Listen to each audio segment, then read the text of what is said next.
Hello, everyone, and welcome back to another episode of Blame It on the Stars. We spill all the tea on what's going on in the universe so you can blame your problems on the stars. It is Jade here. And it's Kara. And this week, we've got a lot going on. It is Virgo season. The point of this episode is to give you a general overview of every single transit that is happening in Virgo season so that you know what you're getting into up front. And in case you missed it, last week, Mars entered Gemini. Mars will be in Gemini for around 8 months. So if you want to know what you have in store for the next 8 months, then definitely listen to last week's episode. But this week, we'll be talking all things Virgo season. And just to give you a heads up, next week we have a throwback episode. We will be talking about rising signs, what they mean, and why they matter. So if you're new to astrology, it will be a great introduction. And if you already know your rising sign and what it's all about, don't worry. We're going to go more in depth and I'll explain why it's really important for tracking your transits and understanding your horoscope. With that being said, let's discuss Virgo season. Virgo season is a lot happening right away, and then it ends very mellow. So fasten your seatbelts and pay attention. The following transits happen this week. The sun will enter Virgo. We will have Uranus retrograde. We will have Mercury entering Libra. And we will have the new moon in Virgo. We will explain all of these things in depth now. The rest of the things happen in the following weeks, which will be Mercury retrograde, Venus entering Virgo, and the full moon in Pisces. Those happen later in Virgo season, and they'll each have their own dedicated episode. But let's discuss, because there's a lot that's going on this week. Virgo season happens on August 22nd at 11:16 p.m. Eastern Standard Time. What you can expect is taking on the Virgo energy, getting organized, being much more practical in your approach to life. Virgo season is a great time for planning your life. I know Kara always says it, but it's like that back to school energy where we're sorting through the little things we got to get done, making doctor's appointments, taking care of chores around the house. All of that good stuff happens during Virgo season. Yeah, and even if you're not going back to school, it really can be a good time to start using your planner. In addition to that, it also will bring a lot of focus onto our routines and also our health and well-being. My warning on this is be mindful of struggling with perfectionism during this time. Virgo energy likes to do things right. They like to do things well. As adults, it's hard because we have to take care of the home. We have to be good roommates. We have to be good friends. We have to be good at our job. We might be in school. We have to be good at school.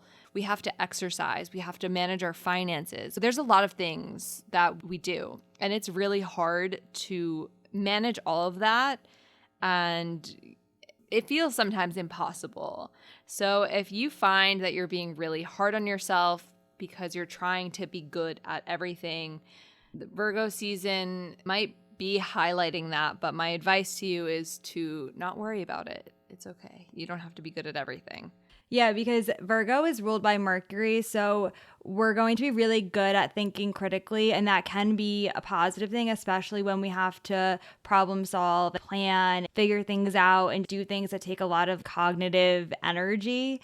But at the same time, you don't necessarily want to direct that all internally, because then you'll get stuck in the I don't feel good enough cycle. And trust me, I know it can be hard. Sometimes you have to just do the best you can. So if you are someone who is focusing on their perfectionism, this could be a good time to notice the thoughts that come up for you during Virgo season, and then say your affirmations or just do something that makes you feel good amidst all of the other things that are going on. Speaking of, let's discuss the key dates that you'll want to know. These are the key dates for the sun in Virgo specifically.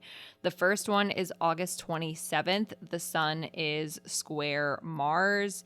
There can be some frustration going on this day, and my advice is don't push too hard. And then on September 11th, The sun will be trine Uranus. This is going to be a time to change things up. Know that it's okay to be different or do things in your own way around this time. On September 16th, the sun will oppose Neptune. This can make it really hard to see who we really are. We might have false perceptions of the self. If you're struggling this day, my advice for you is to just remember that you are enough as you are. And last but not least, on September 18th, the sun will be trine Pluto.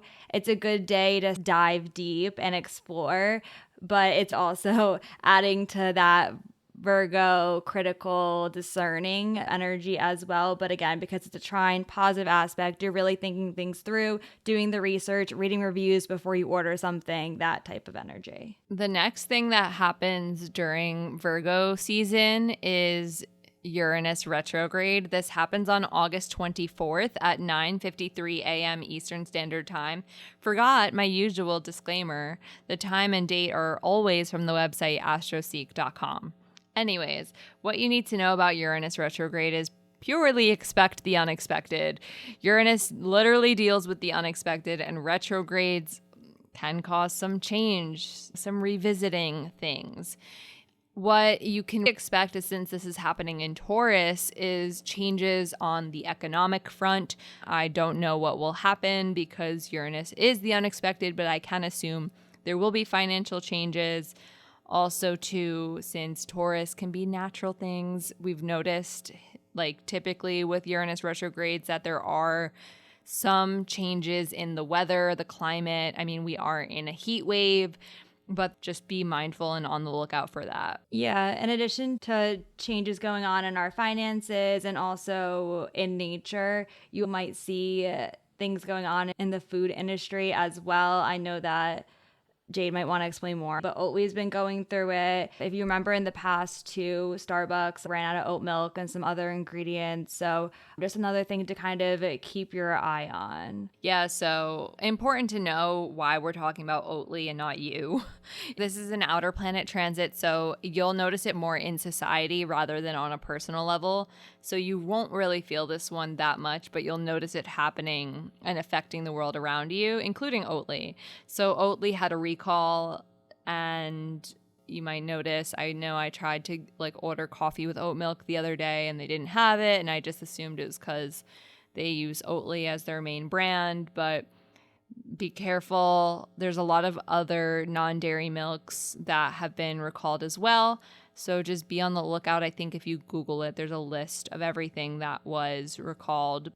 Anyways, the next thing that happens during this jam-packed first week of Virgo season is Mercury entering Libra. This happens on August 25th at 9:03 p.m. Eastern Standard Time. What you can expect with this is finding balance in your life. This is about seeing things from both sides, valuing fairness and justice.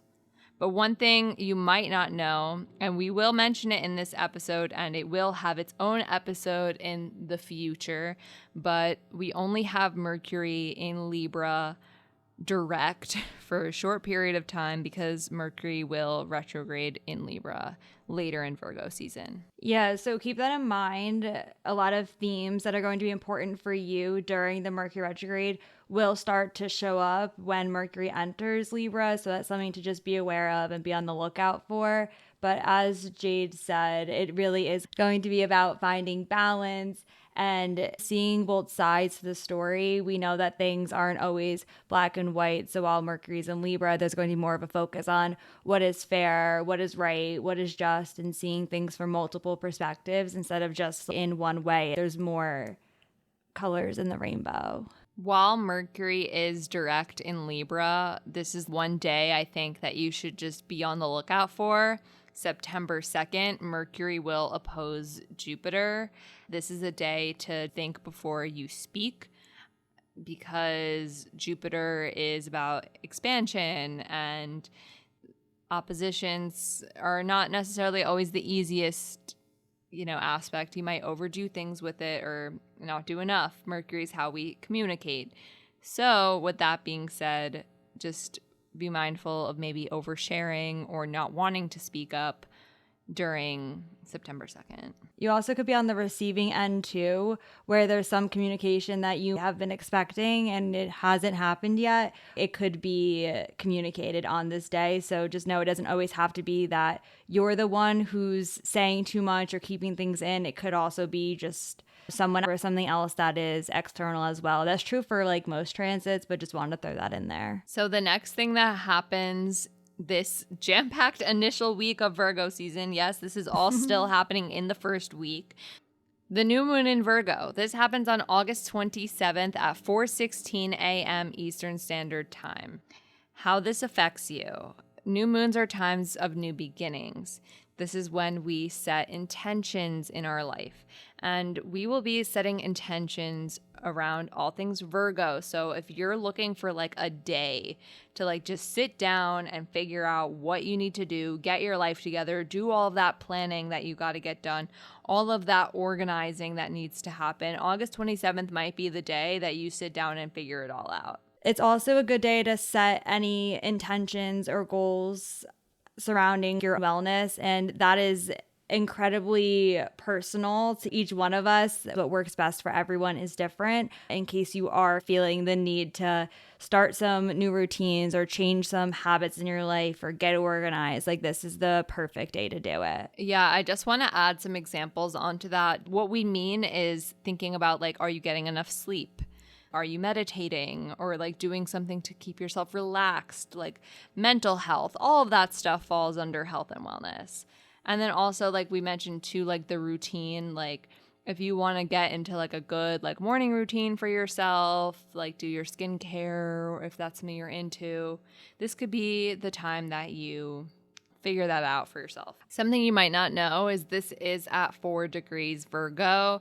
So look to where that falls in your chart to get a deeper understanding. Certain signs will be affected more than others. The first one being Virgo. It's like a new beginning for you. It's a new cycle because you have Virgo placements and we are literally in a new cycle that is all about Virgo. So enjoy. Pisces, on the other hand, are also going to feel this. Pisces might, with the opposition, feel that they're like not necessarily in balance because the Virgo energy is literally the opposite of their energy. So Pisces placements might need to lean a little bit more into the practical, figure out a happy balance between being grounded in reality and the practicality of it all, but also enjoying your Pisces visions of the future, your dreams and everything. If you're a Gemini or a Sagittarius, then this new moon will be square your placements, which does bring about some challenges in regards to new moons and setting new intentions. That usually means that the thing that you're trying to start or do can be a little bit more challenging or outside of your comfort zone. That does not mean that it's impossible. It just means that you have to kind of push yourself maybe a little bit more. Maybe you're trying to start something that you've been working on for a while or wanted to get started and just haven't yet. Now, the one thing that is frustrating for all of us is some of the details that go on behind the scenes of this new moon. The sun and moon are both square Mars during the new moon, so it can cause some frustration, right? If moon is like our emotional self and the sun is our ego and Mars is anger and frustration, but it's also drive at the same time, and squares are tension. You put all of that together and there can be just a lot of discomfort, that frustration feeling that we were just talking about, just because this is not necessarily the easiest aspect, but it is the only aspect. Yeah, Mars is also a very impatient energy, so it might feel like you have to do something now, or like it's now or never. There's a sense of urgency to whatever is going on. That's not always a bad thing inherently, but just because it's a square, that does make it a little bit more difficult. It does get things started and get things moving, and it causes, again, like the need to almost like take action and do something like now. Now, the next 3 things we're going to talk about don't happen until September. They will all have their own episode, so we'll just give you a little brief overview now so you know what you're getting into, but expect in-depth episodes on these next 3 things. The first one is Venus entering Virgo. This happens on September 5th at 12:05 a.m. Eastern Standard Time. What you can expect is acts of service as a love language. This is about caring about others and helping others in that regard. But also, if Venus deals with beauty and Virgo likes to keep things organized, this can be a time to polish up your appearance. Last time we had Venus in Virgo, if you remember, I had mentioned using the transit to take new LinkedIn headshots. Yeah, even just like having some type of beauty routine, just because we know Virgo energy is all about having that consistent routine. And because Venus does deal with how we relate to others, it can be a good time to just be very supportive and helpful in all of your relationships. So if you are someone who has Virgo energy, or if you're someone who sometimes struggles to accept help, this is a good time to practice accepting it and being open, especially if you do have like a lot going on in your own life. It can be good to kind of take a step back and try to reorganize things so you're less overwhelmed and you don't have everything on your plate all at the same time. Yeah, just know though, like there will be some challenges to Venus in Virgo, and we'll talk about them in its own episode. Mercury retrograde happens in Libra on September 9th at 11:38 p.m. Eastern Standard Time. But you probably knew about this already because you knew when we talked about it in our Mercury in Virgo episode. We already kind of know at this point some of the Mercury retrograde things: miscommunication, sending the wrong email, forgetting things at home, car problems, getting to work late, missing the bus, anything along those lines. Other things, though, since this is a Mercury retrograde in Libra, we might need to be figuring out that balance in our life. We might not nail it on the first try, so... Yeah, if you are going to either get your hair done or if you have the check engine light on in your car, this is your reminder to make your appointment before the Mercury retrograde if you can. I always say if you can because, life doesn't go on pause because there's a Mercury retrograde. However, I am all for being proactive if it is at all possible. So again, if you have some things on your to-do list that you do want to take care of that you know about currently, doing it before Mercury retrograde would be ideal. Just a little reminder, but again, because Mercury retrograde is in Libra, it will be a lot of thinking and reflecting on how to find balance in our life and figuring out what things are out of balance and trying to find an equilibrium if we can. And also reflecting on like what is fair and like what fairness means to you. Yeah, and also Mercury retrograde will change signs, so it will retrograde from Libra into Virgo. If you remember us saying that in the Virgo season episode, but if not, don't worry. We'll explain more about Mercury retrograde in Libra in more detail in its own episode.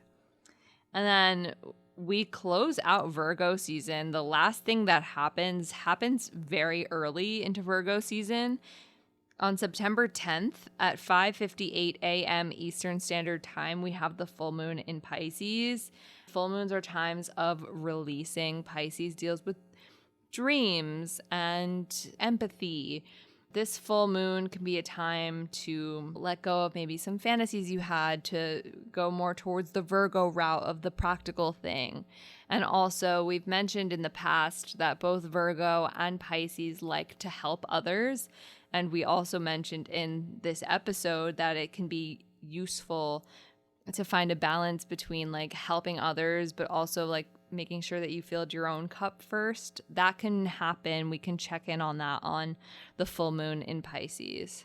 Yeah, full moons are usually very emotional times, but whenever there's a full moon in a water sign, they can be even more emotional. So don't be surprised if there's things coming up around this time, or if you're just feeling a lot. That's very common when there's a full moon in Pisces. And like Jade was saying, Pisces energy is so giving, and there's a lot of healing energy in general. So it really is about finding that balance and being able to protect your own energy and your own time, and also still have time to give to others and do things that you enjoy. I'm also seeing some interesting aspects, but I don't know if we want to go into them. If you listen to last week's episode, you already know where this is coming from, but yeah, there might be a lot of confusion and frustration because Mars and Neptune are involved. So now you know in advance that there's some challenges to this full moon. But yeah, that's how we wrap up Virgo season, literally on September 10th. So in case you're like, September 10th, like what about between then and Libra season? There really isn't that much. So because the way Virgo season's structured is like a lot in 1 week and then a break, and then a lot in 1 week and then a break. We thought in honor of Virgo season and back to school vibes, you can expect some fun astrology educational episodes to come, including the one that's next week. So next week, we'll be talking all about the rising sign. We're going to go in depth on that. If you're like, I already know my rising sign, Jade, why would I listen to that? Because we're going to go in depth on it. And it's literally an episode that's all about you. That's happening next week. But then there will be some more educational stuff to come in the midst of it all. So get excited. It's fun. Back to school vibes. But anyways, that's pretty much it for this week. If you want to stay in the loop with us as we discuss these transits more in depth and everything, then make sure you're following us on social media. We are on TikTok, Instagram, and Twitter at BLME The Stars. We're also on YouTube posting shorts and this podcast as well. And we would love if you subscribe to Blame It on the Stars podcast on YouTube. But anyways, that's all for now, and we'll see you all next Monday.